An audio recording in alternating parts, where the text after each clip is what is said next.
step was possible. We take direct actions against terrorists with the intelligence community. If we think that direct action will involve killing an American, we get specific permission to do that. He did not name at the time Mr. Al-Awlaki as a target. The step taken against Mr. Al-Awlaki, which occurred earlier this year, is a vivid illustration of his rise to prominence in the constellation of terrorist leaders. But his popularity as a cleric whose lectures on Islamic scripture have a large following among English-speaking Muslims means any action against him could rebound against the United States in the larger ideological campaign against Al-Qaeda. The possibility that Mr. Al-Awlaki might be added to the target list was reported by the LA Times in January. Now, that was the possibility that he would be added to the list. And Reuters reported that Tuesday he was approved for capture or killing. The danger Al-Awlaki poses to this country is no longer confined to words, said an American official who, like other current and former officials interviewed for this article, spoke of the classified counterterrorism measures on the condition of anonymity. So nobody wants to get caught talking about this, by the way. He's gotten involved in plots. The official added the United States works exactly as the American people expect, to overcome threats to their security, and this individual, through his own actions, has become one. Al-Awlaki knows what he has done. He knows he won't be met with the handshakes and flowers. None of this should surprise anyone. As a general principle, international law permits the use of lethal force against individuals and groups that pose an imminent threat to the country. An official said that was the standard use in adding names to the list of targets. In addition, Congress approved the use of military force against Al-Qaeda after the September 11, 2001 terrorist attacks. However, if you look this up, Osama bin Laden has never been officially charged with the crimes of 9/11. And when asked, the FBI responded as to why he was not charged by saying that they did not have enough hard evidence to charge bin Laden with the crimes of 9/11. Check that out. Interesting and true. Back to the article. People on the target list are considered to be military enemies of the United States and therefore not subject to a ban on political assassination first approved by President Gerald R. Ford. Both the CIA and the military maintain lists of terrorists linked to Al-Qaeda and its affiliates who are approved for capture or killing. Former officials said, but because Mr. Al-Awlaki is an American citizen, his inclusion in those lists had to be approved by the National Security Council. At a panel discussion in Washington on Tuesday, this sentence is key. This is the clincher. This is the proving sentence that this man is for sure, beyond a shadow of a doubt, the next Osama bin Laden boogeyman Al-Qaeda character that they're looking for.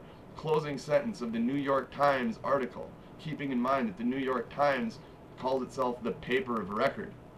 At a panel discussion in Washington on Tuesday, Representative Jane Harman, Democrat of California and chairwoman of the House Subcommittee on Homeland Security, called Mr. Al-Awlaki probably, quote, probably the person, the terrorist, who would be terrorist #1 in terms of threat against us.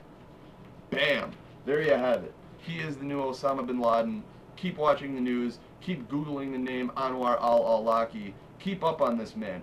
Follow everything you can. And if I remember correctly, back in January when I wrote that article, when I wrote All They Want for Christmas is an Inside Job, we had not connected Mr. Al-Awlaki to Al-Qaeda. If I'm not mistaken, and I could be, but I am pretty sure that at that point in time, I had done my research and there was no definitive connection between Al-Qaeda and Anwar al-Awlaki. He had spoken highly of Al-Qaeda. He had never claimed to be an official member of Al-Qaeda, and there was never proof that he was an official member of Al-Qaeda, unless something has happened between the time I wrote that article and the few months that have gone past. Something may have happened, but as far as I can recall, and I have a pretty good recall ability, that was the case. So it sounds to me like this guy fits every description of a boogeyman. Every description. Because now they're trying to tie him in with things that he doesn't really have a connection with. All of these connections are real loose connections. As far as I can tell, Mr. Al-Awlaki is somebody who uses words and maybe does influence things, but these are now they're claiming that he's taking the next step and actually carrying out attacks. I haven't seen any information of this. If anybody else has any information on this, email it to me. Get a hold of me at bethechange1776@gmail.com. Again, just like it sounds, BBETHE change CHANGE 1776@gmail.com. But that's it. That's the big announcement. I predicted the next bin Laden a few months ahead of time, and what are the implications of this? Well, the only thing that it means for sure, if they're creating another Bin Laden boogeyman character, is they're going to carry out another 9/11. That's all that it means. That's the only one thing that we can get for sure from this, is that absolutely for sure, if they're creating another boogeyman, they're also creating another 9/11.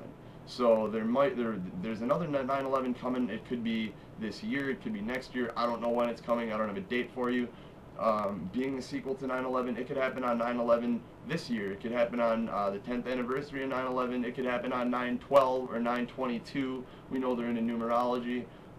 So just keep your eyes and ears and your minds open and be thinking about stuff like this. If anybody's got anything else that I, should hear about, please send me the information. I do have my first documentary film that I'm working on. Hopefully that'll be out within about 4 or so months' time, and you'll hear more about that in the future. But that's about it. That's all I got. Mark Jungwirth for We Are Change Oshkosh and QW Magazine.